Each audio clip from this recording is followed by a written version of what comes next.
예수께서 무리가 자기를 애워 사는 것을 보시고 건너편으로 가기를 명하시니라. 한 서기관이 나와 예수께 아뢰되 선생님이여 어디로 가시든지 저는 따르리이다. 예수께서 이르시되 여우도 굴이 있고 공중의 새도 거처가 있으되 인자는 머리 둘 곳이 없다 하시더라.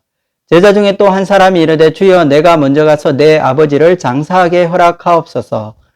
예수께서 이르시되 죽은 자들이 그들의 죽은 자들을 장사하게 하고 너는 나를 따르라 하시니라. 배에 오르심에 제자들이 따랐더니 바다에 큰 놀이 일어나 배가 물결에 덮이게 되었을 때 예수께서는 주무시는지라.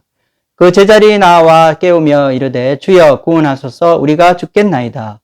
예수께서 이르시되 어찌하여 무서워하느냐 믿음이 작은 자들아 하시고 곧 일어나사 바람과 바다를 꾸짖으시니 아주 잔잔하게 되거늘. 그 사람들이 놀랍게 여겨 이르되 이가 어떤 사람이기에 바람과 바다도 순종하는가 하더라. 또 예수께서 건너편 가다라 지방에 가심에 귀신 들린 자 둘이 무덤 사이에서 나와 예수를 만나니 그들은 몹시 사나워 아무도 그 길로 지나갈 수 없을 지경이더라. 이에 그들이 소리질러 이르되 하나님의 아들이여 우리가 당신과 무슨 상관이 있나이까? 때가 이르기 전에 우리를 괴롭게 하려고 여기 오셨나이까 하더니 마침 멀리서 많은 돼지떼가 먹고 있는지라. 귀신들이 예수께 간구하여 이르되 만일 우리를 쫓아내시려면 돼지떼에 들려 보내 주소서 하니 그들에게 가라 하시니 귀신들이 나와서 돼지에게로 들어가는지라. 온 떼가 비탈로 내리달아 바다에 들어가서 물에서 몰사하거늘. 치던 자들이 달아나 시내에 들어가 이 모든 일과 귀신 들린 자의 일을 고하니 온 시내가 예수를 만나려고 나가서 보고 그 지방에서 떠나시기를 간구하더라. 아멘. 인생을 우리가 살아가면서 어떻게 살아야 하는지 삶의 지혜와 삶의 방식을 우리는 배우며 살아갑니다.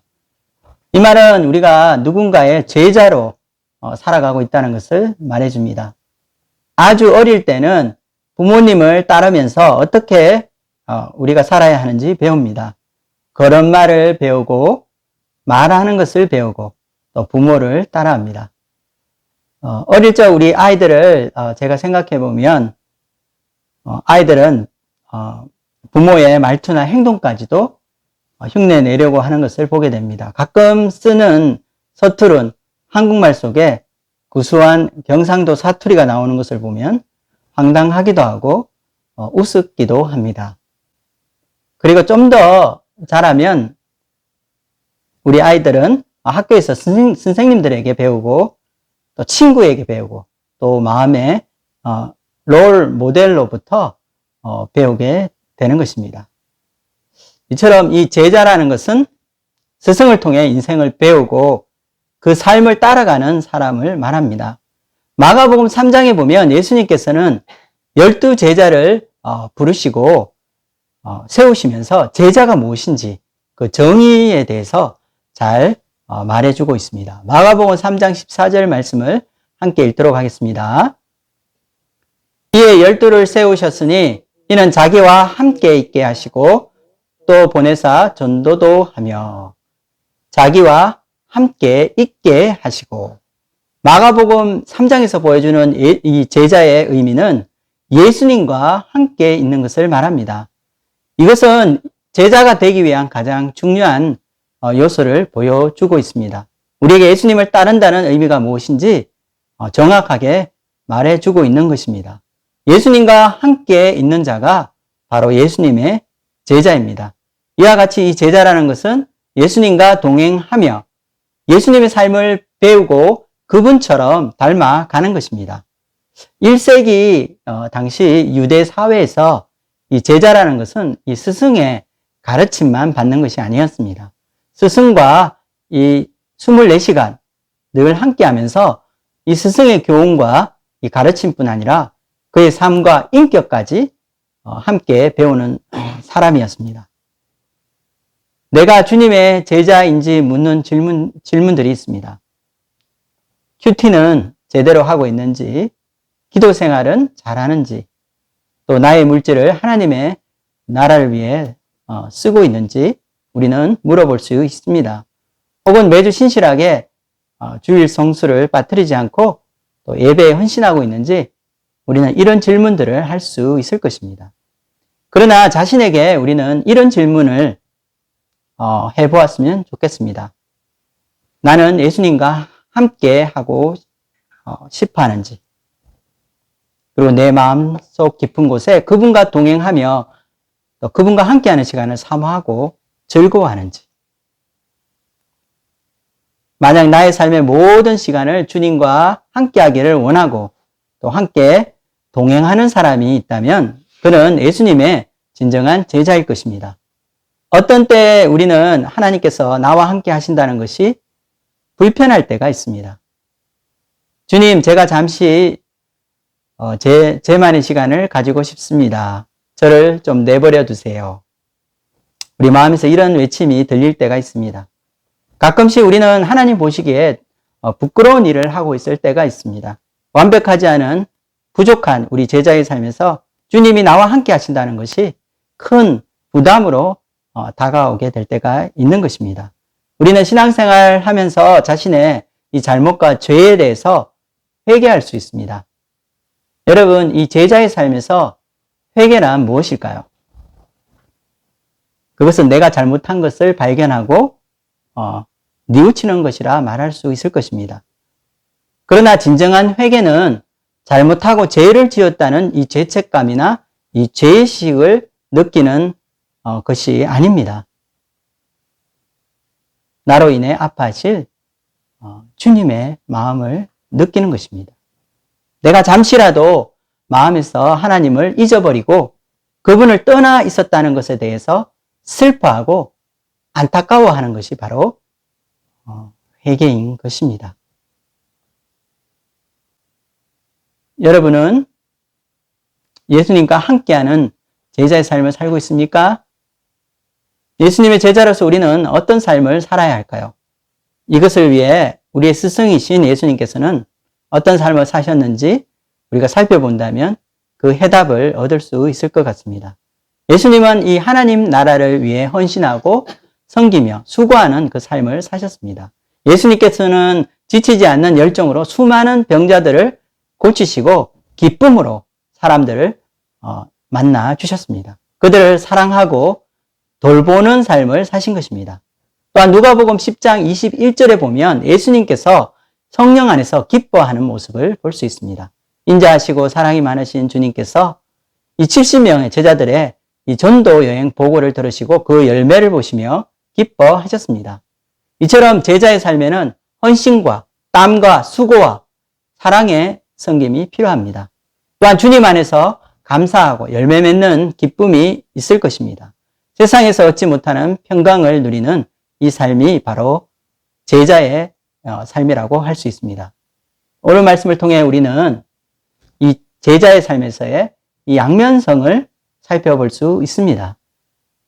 첫 번째는 이 제자의 삶의 헌신입니다. 제자의 삶에는 세상에서는 보기 힘든 이 헌신 그리고 사랑의 수고를 담고 있습니다. 제자의 삶은 남들에게는 없는 이 대가를 지불해야 하는 삶이기도 합니다. 예수님을 따르기 위해서는 고난이 있다는 것입니다.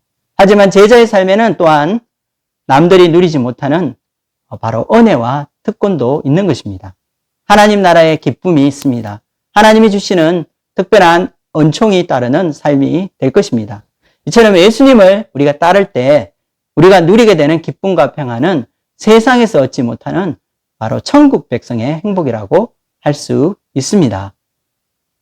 여러분, 오늘 말씀 18절 말씀을 보면 예수님께서는 무리가 너무 많아 자기를 에워싸고 있는 것을 보시고 이제 제자들과 함께 시간을 보내시기 위해 건너편으로 가기를 명하셨습니다. 18절을 읽어보겠습니다. 예수께서 무리가 자기를 에워싸는 것을 보시고 건너편으로 가기를 명하시니라. 이것은 갈릴리 호수를 건너서 반대편으로 가는 길입니다.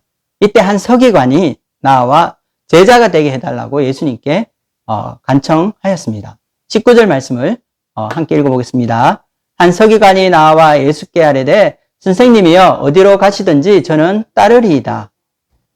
이 서기관은 대단한 결심을 한 것처럼 보입니다. 바로 예수님이 어디로 가든지 자기는 예수님을 따르겠다는 결단을 한 것처럼 보입니다. 이 말은 자신을 제자로 받아주시도록 요청한 것입니다. 그런데 예수님의 대답이 무엇입니까? 20절을 읽겠습니다. 예수께서 이르시되 여우도 굴이 있고 공중의 새도 거처가 있을 때 인자는 머리 둘 곳이 없다 하시더라. 예수님을 찾아와서 제자가 되게 해달라고 요청을 했는데 이것이 그에게는 사실 엄청난 결단이었을 것입니다. 당시 서기관이라고 하면 이 성경 선생으로 사람들에게 많은 인정을 받는 영적인 지도자였습니다. 그런 그가 예수님을 찾아와서 제자가 되고자 하는 것은 쉬운 일이 아니었을 것입니다. 예수님의 대답은 자신을 따르는 제자가 되기 위해서 치러야 할 대가가 있다는 대답이었습니다. 이렇게 지불해야 할 대가가 있는데 이것을 알고도 흔쾌히 제자가 될 마음이 있느냐고 물어보시는 것입니다. 여러분, 제자가 되는데 드는 비용이 무엇일까요? 사람들이 마음껏 누리고 싶어하는 세상의 이 좋은 것들을 누리지 못하고 포기하는 것일 수도 있습니다. 또한 그것은 예수님을 따라 함께 고난받고 수고해야 하는 이 고생스러운 삶이라고 할 수 있을 것입니다. 여유 있고 편안한 삶을 살지 못하고 머리 둘 곳 없이 정처 없이 살아야 하는 삶이 바로 예수님의 삶이었습니다. 그리고 이 제자들의 삶은 이 예수님을 따라가는 삶입니다. 예수님은 사람들에게 인정받는 이 서기관이라고 하는 이 좋은 직책을 버리고 자기를 따른다는 것은 그가 생각하는 것보다 힘들고 고달픈 삶이 될 것임을 말해 주신 것입니다. 이 말씀을 듣고 서기관이 예수님을 따랐는지 아니면 그냥 돌아갔는지 우리는 알 수가 없습니다. 그런데 우리가 여기서 알 수 있는 것은 예수님께서 어떤 사람이든지 이 제자로 결단해서 자신을 따르고자 할 때는 그만한 대가와 희생을 치룰 이 각오를 해야 한다고 말씀하셨다는 것입니다. 놀라운 기적을 일으키시고 사람들의 인기를 지금 한 몸에 받고 계신 예수님을 따라가면 인생이 무지갯빛으로 뭔가 될 것 같은 환상에 빠질 수도 있습니다. 예수님을 따르고 있던 제자들도 이런 환상을 가지고 있었습니다. 예수님께서 이제 로마를 정복하고 건설하게 될 이 메시아 왕국이 건설될 것을 기대하고 있었던 것입니다. 예수님께서 왕으로 등극하실 때 한 자리씩 차지해 보고픈 그런 마음으로 치맛바람을 일으킨 요한과 야고보도 있었습니다. 그런데 예수님의 이런 그들의 이 허황된 꿈에 이 찬물을 끼얹는 듯한 말씀을 하신 것입니다. 예수님을 따르는 삶이 우리가 생각하는 그런 자신의 꿈을 이루는 삶이 아닌 것을 말씀하신 것입니다. 예수님께서는 제자가 되겠다고 찾아온 그에게 앞으로 치러야 할 비용이 무엇인지 구체적으로 말씀해 주신 것입니다. 그리고 스스로 고민하고 깊이 생각해서 결단하도록 도와주신 것입니다. 현대 크리스찬 중에는 굳이 예수님의 제자가 되지 않더라도 천국에는 갈 수 있는 희한한 길을 믿는 사람들이 있습니다. 내가 힘들게 예수님을 따르지 않아도 교회 안에서 신앙생활 혹은 이 종교 생활을 하면서 예배드리고 헌금하고 봉사활동을 하게 되면 천국에 들어가게 된다고 생각합니다. 그러나 예수님은 그렇게 말씀하신 적이 없으십니다. 예수님께서는 주님만이 길이고 진리고 생명이심을 요한복음 14장 6절에 말씀하셨습니다. 하나님의 나라로 가는 길은 오직 예수님을 통해서만 갈 수 있습니다. 예수님을 따르지 않는 천국 백성은 없습니다. 또한 예수님의 제자가 아닌 성도는 없을 것입니다. 우리가 예수님을 처음 믿을 때 혹은 예수님을 따르는 삶을 결단할 때에 주의해야 하는 것이 있습니다. 예수님을 믿고서 얻게 될 그 축복이 예수님을 따르는 동기가 될 수 있습니다. 우리가 예수님 믿으면 세상에서 얻지 못하는 이런 마음의 평강을 얻게 됩니다. 또한 예수 믿으면 만사 형통으로 복받을 것이라는 기대가 있을 수 있습니다. 실제로 복받기 위해 신앙생활 하시는 분도 있을 것입니다. 하지만 제자의 삶이 진정으로 무엇인지 또 현실에서 감당해야 할 이 고난의 삶도 우리는 함께 가르쳐 주어야 합니다. 예수님을 따를 때 우리가 얻게 될 이 영원한 생명과 하나님 나라에 엄청난 상급들이 있습니다. 그러나 마지막 멸류관을 머리에 쓰기 전까지 이 땅에서 우리가 감당해야 할 이 희생과 이 헌신의 삶도 있다는 사실을 우리가 반드시 알아야 한다는 말씀입니다. 예수님은 꿈을 쫓아가는 몽상가가 아니라 철저한 현실주의자가 되어야 한다고 말씀하십니다. 예수님을 따르는 길에 우리가 지불해야 할 비용을 미리 계산해 보라는 것입니다. 예수님을 따르는 길이 결코 평탄한 길이 아니기 때문입니다. 가시밭 길이며 고생을 사서 하는 길입니다. 그렇다면 예수님을 따르는데 드는 대가와 또 비용은 과연 무엇일까요? 예수님께서는 제자들에게 나를 따라오려거든 자기를 부인하고 또 자기 십자가를 지고 따르라고 말씀하셨습니다. 우리 함께 마태복음 16장 24절을 읽어보겠습니다. 이에 예수께서 제자들에게 이르시되 누구든지 나를 따라오려거든 자기를 부인하고 자기 십자가를 지고 나를 따를 것이니라. 여기서 우리가 생각하는 이 크리스찬의 삶과 예수님이 생각하는 이 제자의 삶에 큰 간격이 있음을 발견할 수 있습니다. 그것은 자기 부인과 십자가입니다. 우리는 예수님을 따르는 제자의 삶을 살 때 지불해야 할 비용을 우리가 드리는 시간으로 이야기하는 경우가 있습니다. 우리가 주일 예배를 드리고 또 우리가 물질을 내서 헌금하고 또 시간을 내서 기도 생활하고 교회 봉사활동하고 이렇게 우리의 시간과 물질을 쓰는 것으로 생각할 수 있습니다. 그런데 예수님의 제자가 되는데 드는 비용은 사실 이보다 더 큰 것입니다. 우리가 예수님의 제자가 되기 위해서는 우리의 전 인생을 드려야 하는 것입니다. 이것은 우리의 삶의 목적과 삶의 의미가 바뀌는 것을 말합니다. 우리의 소망이 바뀌고 우리의 삶의 방향이 달라지는 것을 의미합니다. 예수님께서는 너희가 먼저 그의 나라와 의를 구하라고 말씀하셨습니다. 우리는 이 땅에 시민권도 있고 또 하늘나라에도 시민권이 있다고 생각합니다. 하지만 예수님께서는 이 땅에 사시면서도 하늘나라만을 추구하셨습니다. 오히려 이 땅에서는 머리 둘 곳도 정처 둘 곳도 없는 삶을 사시며 하나님 나라를 위해서 헌신하신 것입니다. 예수님께서는 누가복음 14장 26절에 자기 부모와 처자와 형제와 더욱이 자기 목숨까지 미워하지 아니하면 능히 내 제자가 되지 못한다고 말씀하셨습니다. 이처럼 예수님의 제자가 된다는 것은 모든 것을 내려놓고 하나님 나라에만 우선권을 두어야 하는 삶을 사는 것입니다. 그렇다면 예수님을 따르기 위해 자기 부인과 또 자기 십자가를 짓는 것은 구체적으로 어떤 것을 말할까요? 그것은 한마디로 말하자면 자신의 뜻과 계획을 접고 나의 삶 가운데 하나님의 뜻이 이루어지게 하는 것을 말합니다. 자기 부인이란 자기 생각과 이 자기 뜻을 버리고 하나님의 계획과 하나님의 뜻을 따라가는 것을 말합니다.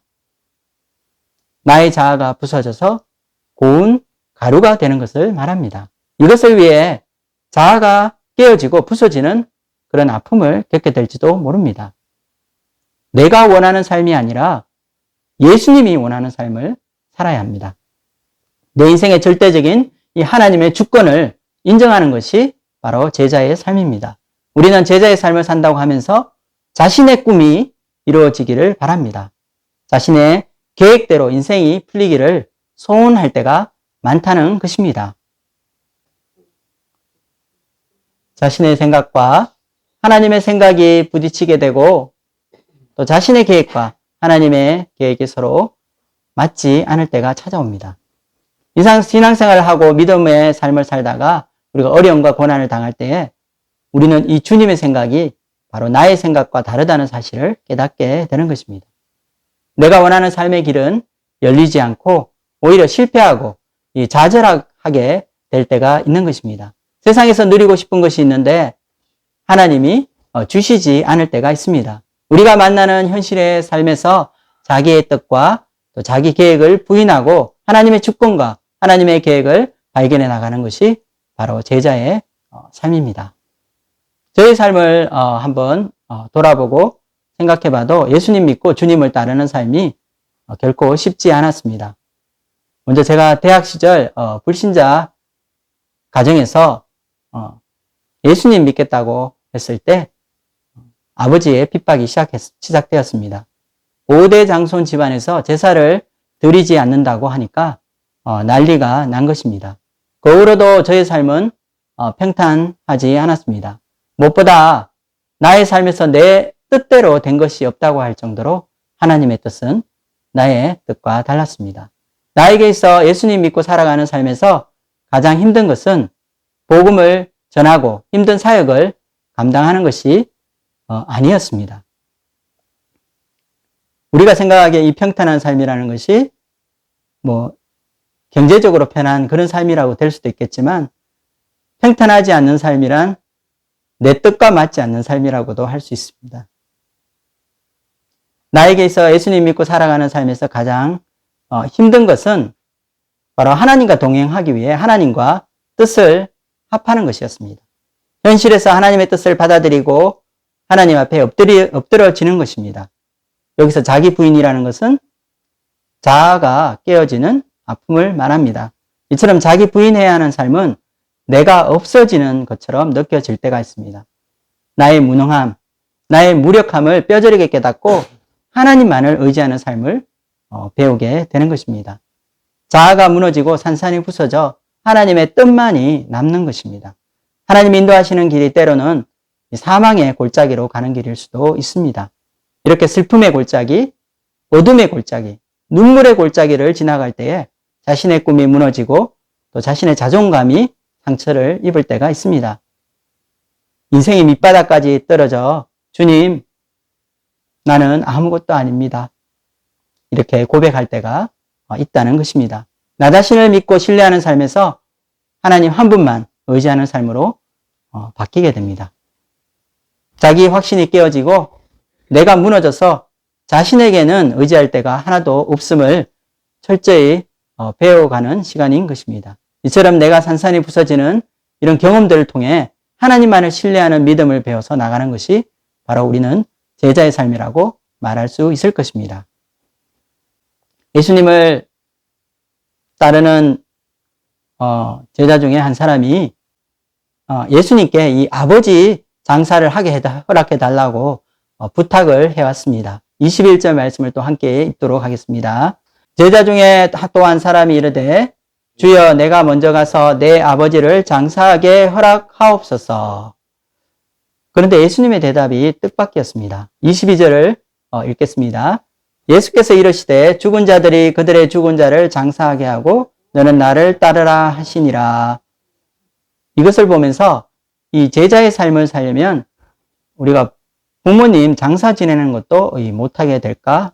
이게 너무 심한 것은 아닐까 하는 생각을 할 수 있습니다. 그러나 우리가 이 당시 이 유대의 풍습과 관습을 알 필요가 있습니다. 유대인들은 부모님이 나이가 많으셔서 이제 돌아가실 때가 되면은 부모님과 함께 지내면서 장사 지낼 준비를 했다고 합니다. 그래서 이것이 부모님이 지금 돌아가셨기 때문에 당장 장사 지내겠다는 소리가 아닐 수 있다는 것입니다. 나이 많으신 아버지가 계시는데 이제 연세도 많으시고 또 몸이 좋지 않은 것입니다. 그래서 앞으로 장사 지낼 때까지 부모님을 좀 더 섬기겠다는 말입니다. 그러다가 부모님이 돌아가시게 되면 이 장사 지내고 예수님을 따르겠다는 뜻입니다. 그러나 예수님 대답은 안 된다는 것이었습니다. 노였죠. 우리는 예수님의 이런 말씀을 들으면 예수님께서 너무 겁을 주고 또 사람들을 쫓아내는 것처럼 보입니다. 우리가 복음을 전할 때도 사람들을 또 이렇게 모으기 위해서 죄에 대한 회개나 이 십자가 같은 이 무거운 말씀을 피하는 경우가 있습니다. 그냥 우리가 예수 믿으면 행복합니다 하고 사람들을 선동하는 경우가 있습니다.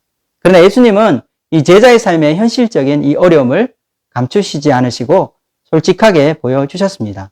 오히려 이런 각오가 되어 있지 않으면 차라리 시작하지 말라고 권면하시는 것처럼 느껴집니다. 예수님은 제자들이 따라야 할 이 제자도에 대해서 지금 무슨 말씀을 하고 계십니까? 예수님은 자신을 따르는데 드는 비용을 미리 계산하고 희생과 헌신할 준비를 하지 않는다면 자신을 따르는 것이 불가능하다는 것을 보여주고 있습니다. 그러므로 우리도 예수님을 따르고자 이 결단할 때에 우리가 받을 축복만이 아니라 먼저 우리가 겪게 될 이 고난과 희생을 계산해야 한다는 것입니다. 제자로 살기 위한 이 대가를 지불할 각오를 다 해야 한다는 것입니다. 예수 믿는 것은 이 생명의 길이지만 좁고 협착한 길이며 좁은 문을 통과해야 하는 것입니다. 좁고 고생스러워 사람들이 잘 가지 않는 길입니다. 또한 우리가 예수님의 제자가 되면 이 세상 사람처럼 이 은퇴를 준비하거나 또 유대인의 풍습처럼 아버지의 장례를 준비하고 하는 그런 여유를 부릴 수 없는 것입니다. 그것은 그때 가서 일이 닥칠 때 우리는 준비할 수 있습니다. 지금은 우선 가장 중요한 예수님을 따르는 이 제자의 삶을 살아야 하는 것을 우리에게 보여주고 있습니다. 우리가 이렇게 예수님을 따르는 삶에 이 우선권을 두고 자기를 부인하고 십자가를 지는 삶을 말하면 대부분 사람들의 마음에 부담이 되게 됩니다. 그래서 현대 교회에서는 이런 자기 부인 혹은 자기 십자가와 같은 설교는 점점 듣기 힘든 설교가 되어가고 있습니다. 우리는 이처럼 힘들고 부담스러운 이 제자의 삶을 과연 내가 살아갈 수 있을까 생각됩니다. 그런데 제자의 삶은 나 혼자 살아내는 것이 아닙니다. 무슨 말일까요? 제자의 삶은 예수님과 함께 하는 삶이란 뜻입니다.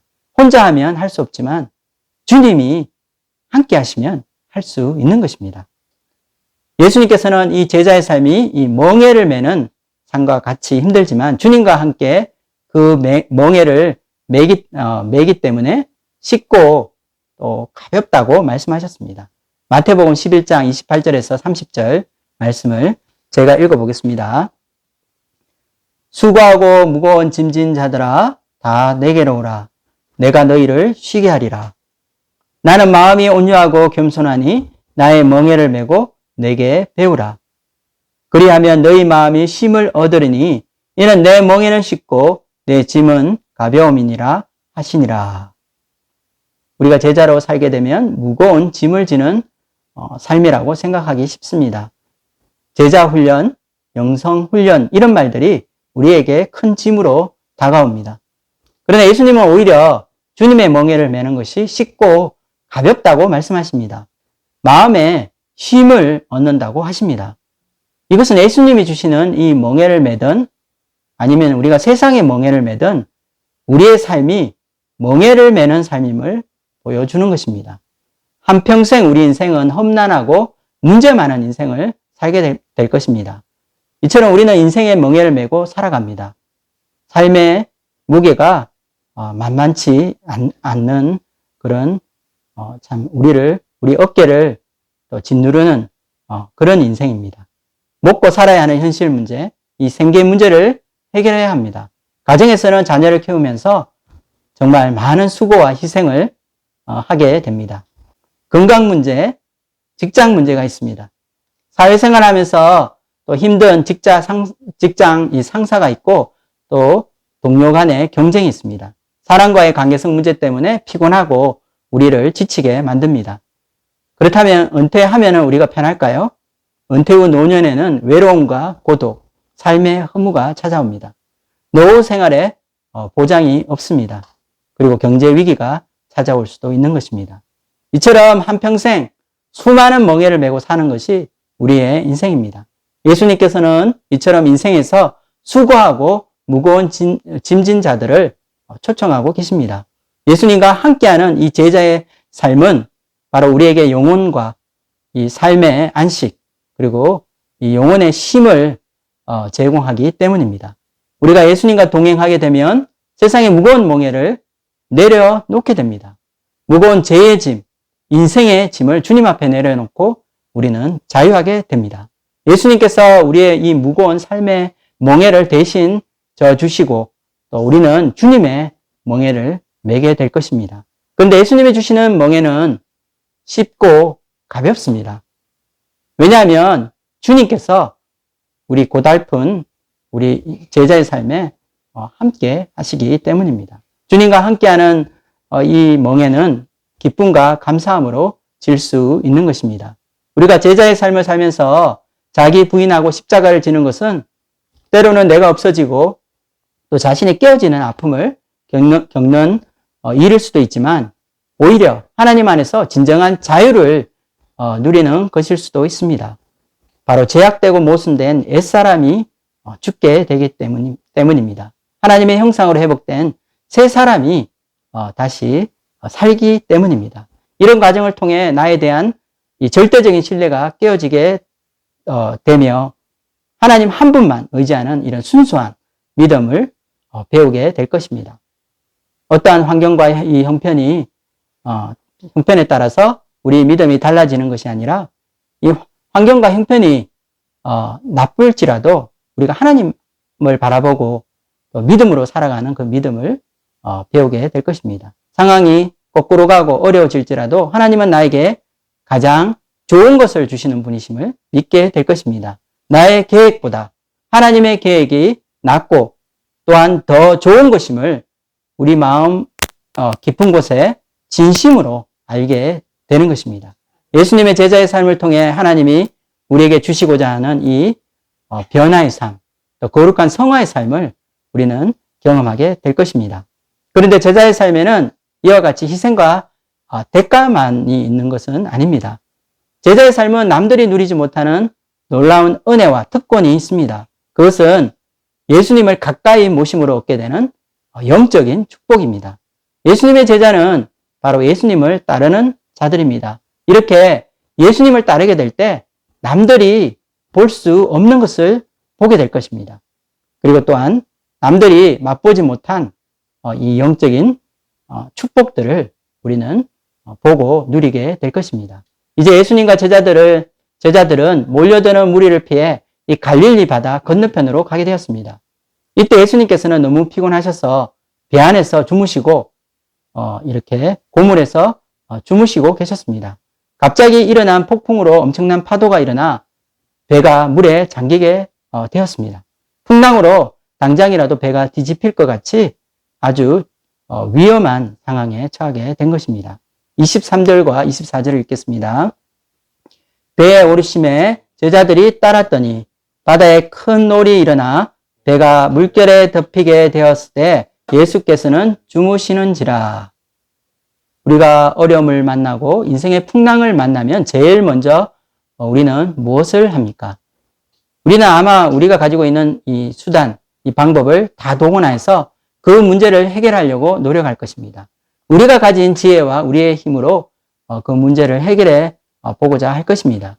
그런데 우리가 인생의 풍랑을 만났을 때 진정으로 해야 할 일이 있습니다. 그것은 제자들이 한 것과 같습니다. 바로 예수님을 깨우는 것입니다.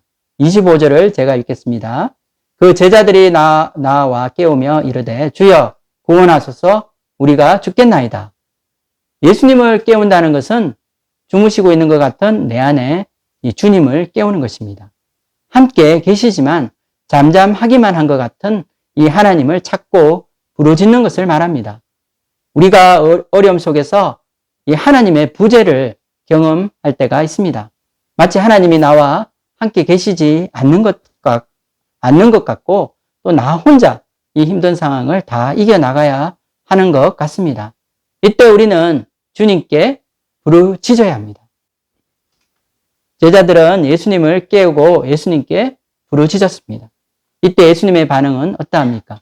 26절 말씀을 읽겠습니다. 예수께서 이르시되 어찌하여 무서워하느냐 믿음이 작은 자들아 하시고 곧 일어나사 바람과 바다를 꾸짖으시니 아주 잔잔하게 되거늘. 예수님의 반응이 참으로 놀랍습니다. 예수님이 깨어나셔서 바로 이 제자들을 도와주실 수 있었습니다.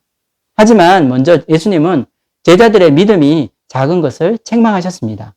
그리고 일어나셔서 바람과 바다를 꾸짖으셨습니다. 제자들을 먼저 꾸짖으신 예수님은 바람과 바다도 꾸짖었습니다. 마치 예수님의 명령을 알아들을 수 있는 살아있는 존재와 같이 풍랑에게 명령하신 것입니다. 원래 예수님은 하나님의 아들이시기 때문에 이 바람과 풍랑이 예수님을 어떻게 할 수 없는 것입니다. 생명이 없는 바람과 파도도 귀가 있어 예수님의 말씀을 듣고 순종해야 하는 것처럼 느껴지는 것입니다. 사실 유대인들에게 있어 바다는 두려움의 세계였습니다. 유대인들뿐 아니라 당시 고대 건동 사람들은 바다에 무서운 신이 있어서 또 자기가 좋아하지 않는 사람들이 그 바다를 지나가면 노하여 바다에 빠뜨려 그 바닷속으로 끌고 들어간다고 생각했습니다. 특별히 리워 야단이라고 하는 아주 무서운 괴물이 바다에 살고 있어서 인간을 잡아간다고 생각하는 사람도 있었습니다. 이처럼 바다라는 것은 두려움과 공포 또 그리고 무질서의 상징이었습니다.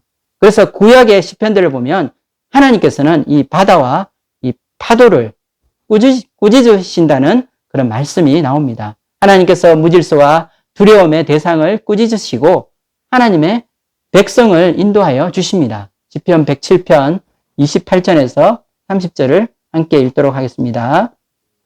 이에 그들이 그들의 고통 때문에 여호와께 부르짖으매 그가 그들의 고통에서 그들을 인도하여 내시고 광풍을 고요하게 하사 물결도 잔잔하게 하시는도다.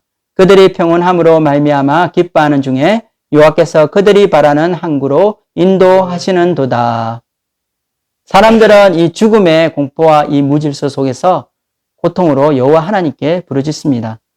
하나님은 마치 목자와 같이 그들을 품에 안아주시고 그들을 인도하십니다.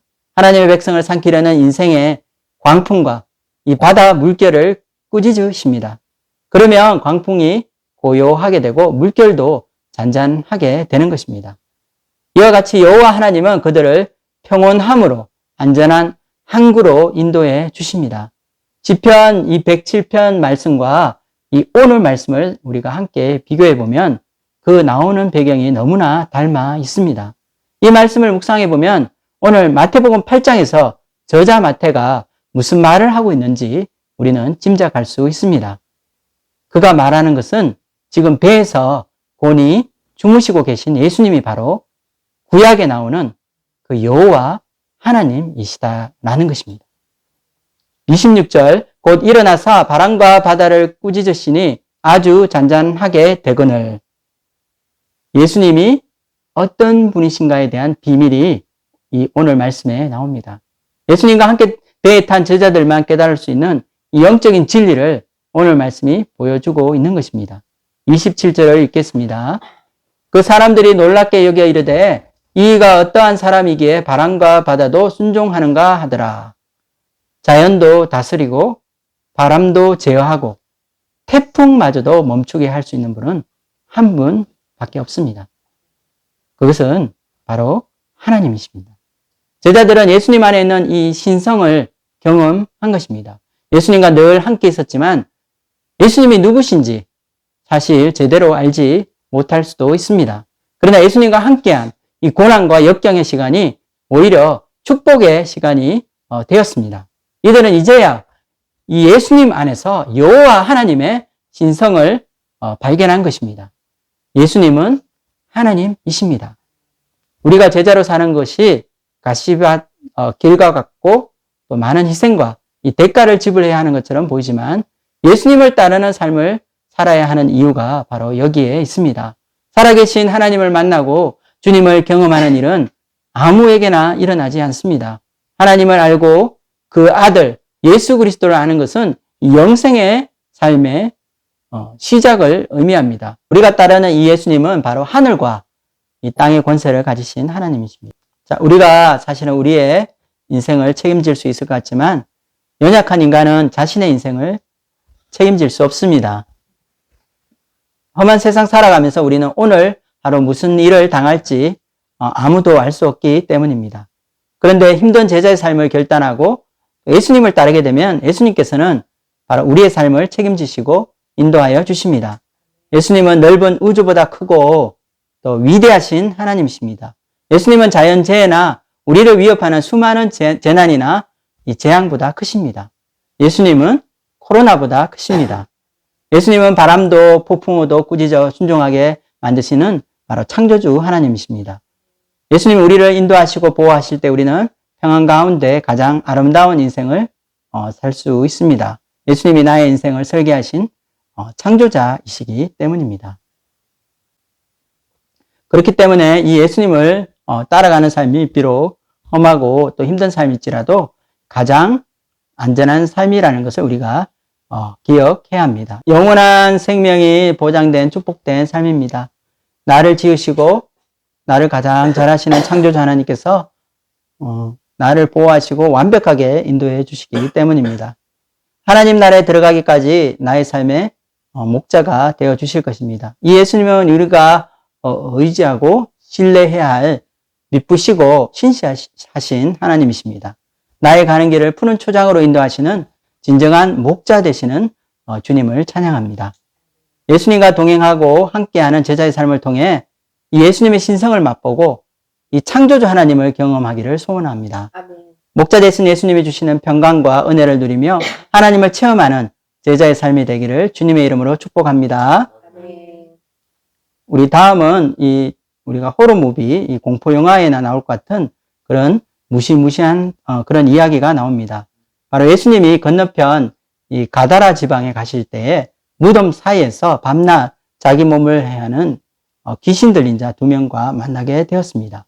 우리 함께 28절을 읽겠습니다. 또 예수께서 건너편 가다라 지방에 가심에 귀신 들린 자 둘이 무덤 사이에서 나와 예수를 만나니 그들은 몹시 사나워 아무도 그 길로 지나갈 수 없을 지경이더라. 우리는 이 사건을 통해서 예수님이 바로 위대한 모세와 같은 구원자로 오신 분임을 배우게 되는 것입니다. 어떻게 우리가 그것을 알 수 있을까요?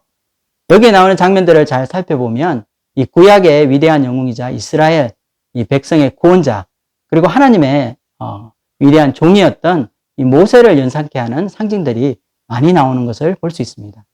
먼저 귀신 들린 자의 이름입니다. 마가복음 5장 1절에서 20절 그리고 누가복음 8장 26절에서 39절 말씀에도 오늘 말씀과 같은 동일한 사건이 나오는데 그 상황 묘사가 조금 더 자세하게 나옵니다. 예수님이 쫓아내신 귀신의 이름이 있었습니다. 마가복음 5장 9절을 읽겠습니다. 이에 물으시되 내 이름이 무엇이냐 이르되 내 이름은 군대니 우리가 많음이니이다 하고 바로 이 귀신들의 이름은 군대였습니다. 여기서 군대라는 것은 이 헬라 원어로 볼 때 당시 로마 군대 용어로 사용한 것입니다. 즉 군대라는 것은 이 몇 사단들이 모여서 한 군대 혹은 군단을 만들게 되는데 보통 로마의 군대는 한 6,000명쯤 되었다고 합니다. 이와 같이 군대 귀신이 돼지떼에게로 가게 해달라고 간청하게 되었습니다. 예수님께서 허락하시자 2,000마리가 넘는 이 돼지떼들이 바다로 달려가 모두 몰살하게 됩니다. 그런데 이 성경의 구약에 보면 이 수천 명의 군대가 한꺼번에 물에 빠져 죽는 장면이 나옵니다.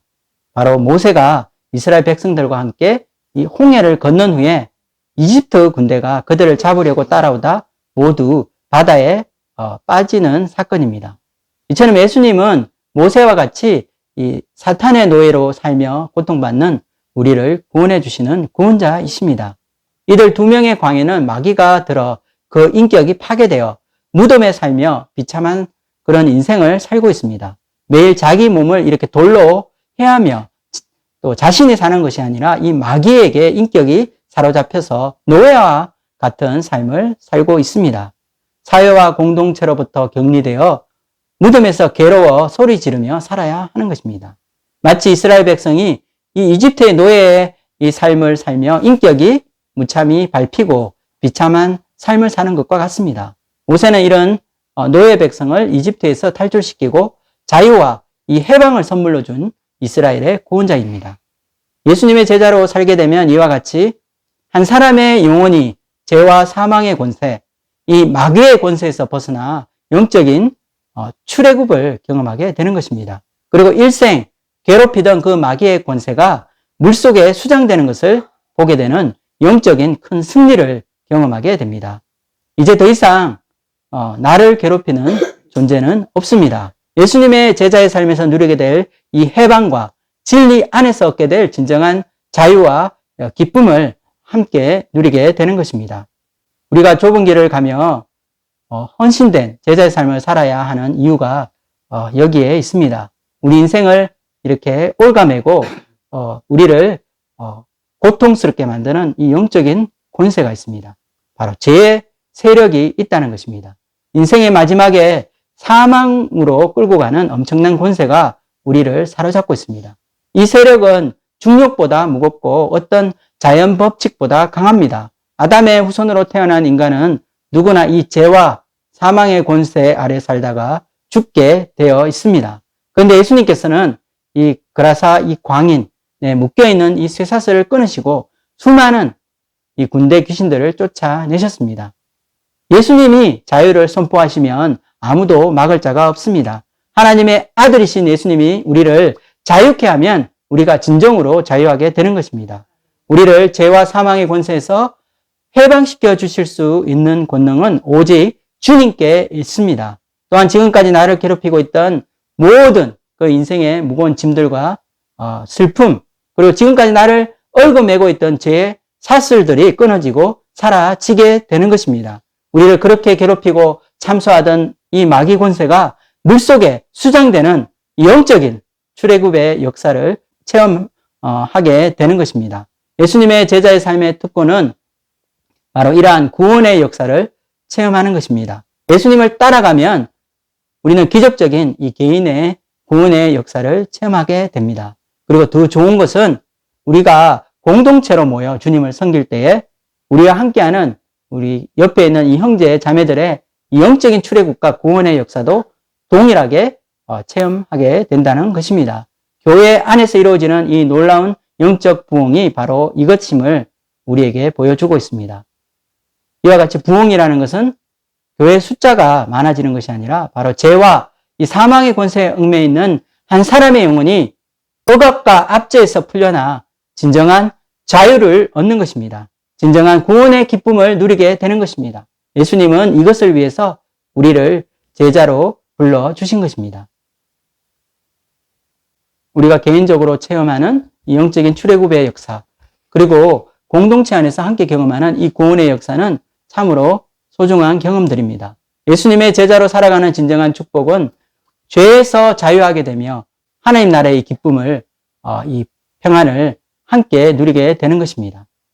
우리 말씀을 함께 정리하도록 하겠습니다. 예수님께서 제자들을 부르시고 또 하나님 나라를 위해서 희생과 헌신으로 섬기시고 또 수고하는 삶을 우리에게 모범으로 보여주셨습니다.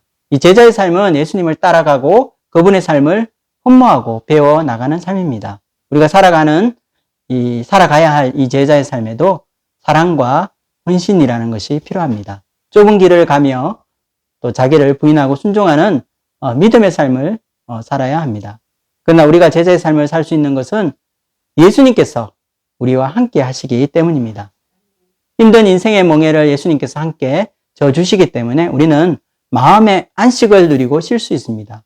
또한 제자의 삶은 희생과 헌신인 삶인 동시에 세상이 줄 수 없는 이 놀라운 은혜와 이 특권도 누리는 삶입니다. 주님과 함께하는 이 자유와 기쁨이 있습니다. 창조주 하나님의 이 신성을 우리는 체험하게 됩니다. 하나님의 아들 예수 그리스도를 만나고 사귀는 이 영적인 교제에 행복이 있는 것입니다. 우리는 죄에서 해방되고 자유하며 하나님이 주시는 또 무한한 평강을 누리게 될 것입니다. 하늘과 땅의 권세를 가지신 창조주이신 우리 주님께서 나와 동행하시고 나의 삶을 책임지심으로 제자의 삶은 가장 안정되고 축복된 삶이라 우리는 말할 수 있습니다. 저와 여러분이 자기 부인과 십자가를 지는 이 고난의 삶을 감사하고 또 창조주 하나님을 만나 죄에서 출애굽하는 이 구원의 역사를 맛보는 이 축복된 제자의 삶을 살 수 있기를 주님의 이름으로 축복합니다. 기도하고 마치겠습니다.